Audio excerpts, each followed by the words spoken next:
musculares estriadas, que não são, evidentemente, de inervação voluntária. Elas se contraem independentes da vontade e que têm algumas diferenças estruturais em relação à fibra esquelética. Vamos ver um aumento um pouco maior.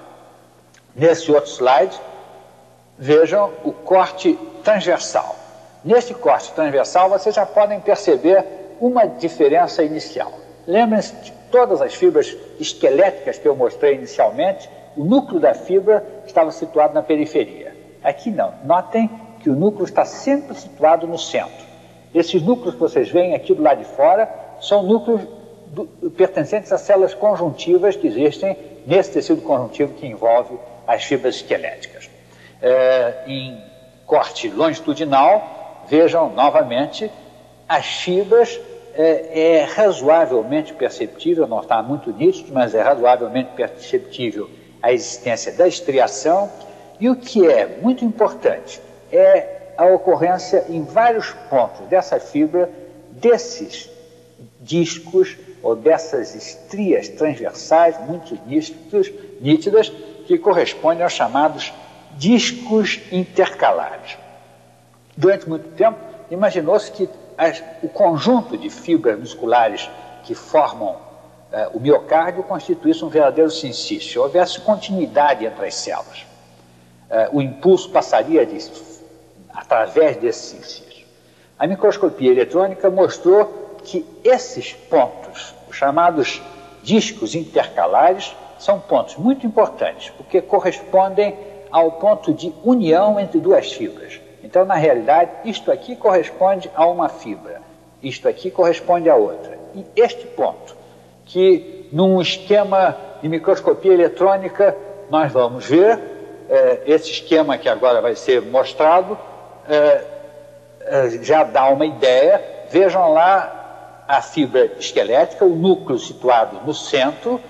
Notem que a estriação corresponde mais ou menos àquele aspecto já visto na estriação do músculo esquelético, o disco claro, o disco escuro, a linha Z, e esta linha que aparece neste ponto corresponde àquilo que eu disse ser um disco intercalar, o que significa que aqui haveria um ponto de contato entre esta fibra e esta outra fibra.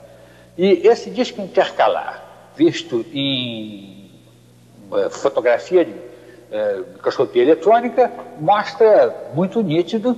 Aqui talvez não esteja tão nítido quanto vai aparecer em outro, mas aqui podem ver um disco intercalar. No slide seguinte, esse aspecto é mais nítido.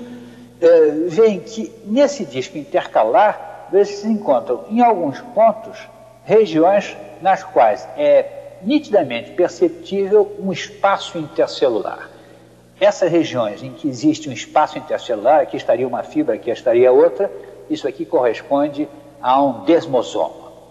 Mas em muitos pontos esse espaço intercelular não é perceptível e na realidade isso aqui corresponde a tipos de união intercelular do tipo união íntima.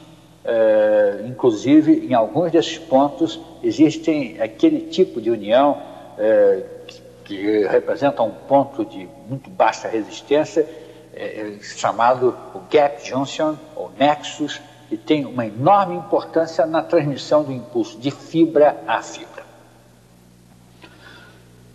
Finalmente, o último tipo de fibra muscular, o tipo mais simples estruturalmente, pode não ser funcionalmente, mas estruturalmente é o tipo mais simples, que é o chamado músculo liso. Músculo liso, que aqui é visto numa fibra dissociada. Vejam que aqui nós dissociamos uma fibra. Ela é uma fibra alongada, fusiforme, o núcleo está situado nessa porção mais dilatada central, a fibra termina por uma expansão mais estreita, e esse músculo distingue-se estruturalmente do músculo, dos dois tipos de músculo que vimos anteriormente, principalmente pelo fato de não ter a estriação transversal. Ele possui miofibrilas, ele tem provavelmente o correspondente aos miofilamentos dos tipos de fibra esquelética e cardíaca, mas esses miofilamentos, na sua organização, não se exteriorizam numa estriação transversal como ocorre na fibra esquelética.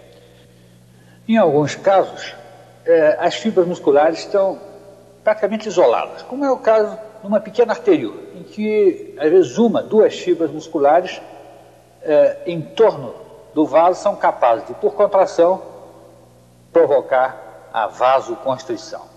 Mas, em muitos casos, como, por exemplo, na parede do tubo digestivo, e é o aspecto que está sendo visto aqui, é necessária uma força muscular muito maior. Então, as fibras musculares se unem para formar verdadeiras túnicas musculares. Aqui vem fibras musculares lisas, notem as fibras alongadas, aqui o núcleo, unidas umas às outras por dispositivos conjuntivos, nos quais nós encontramos fibras reticulares e fibras elásticas, formando uma túnica muscular.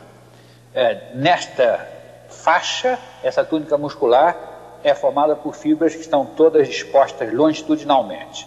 Já aqui fora, vejam que as fibras foram cortadas transversalmente, o que significa que elas estão dispostas longitudinalmente. Notem sempre a posição central do núcleo.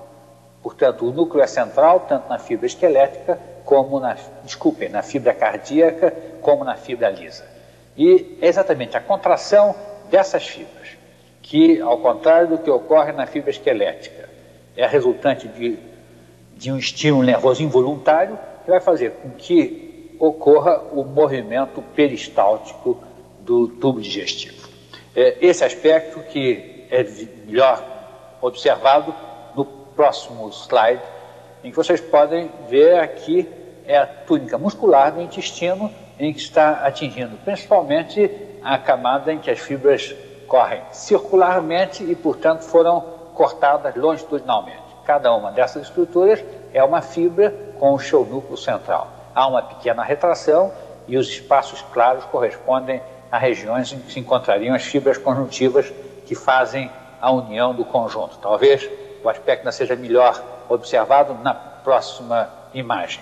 Aqui estão as fibras musculares com seus núcleos e envolvidas por elementos conjuntivos.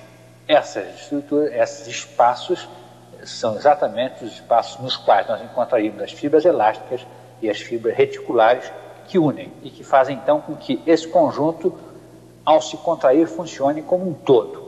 A força contrátil de cada uma das fibras se soma à das suas vizinhas para obter o maior efeito funcional.